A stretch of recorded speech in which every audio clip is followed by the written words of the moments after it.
परमात्मने नमः। अथ द्वादशोऽध्यायः।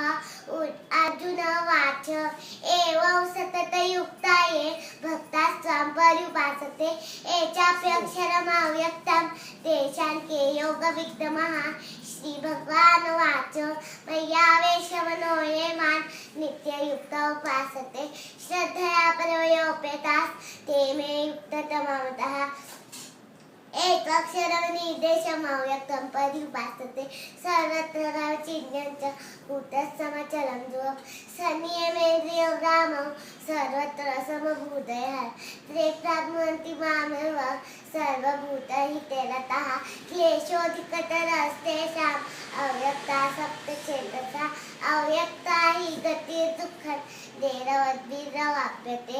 एतु सर्वाणि कर्माणि मयि सन्न्यस्तमत्पराः अनन्येनैव योगेन माध्यायन्तो उपासते तेषामहसमुद्धता मृत्युसंसारसागरा भवामि न चिरात् पात मय्याविशति चेतसा।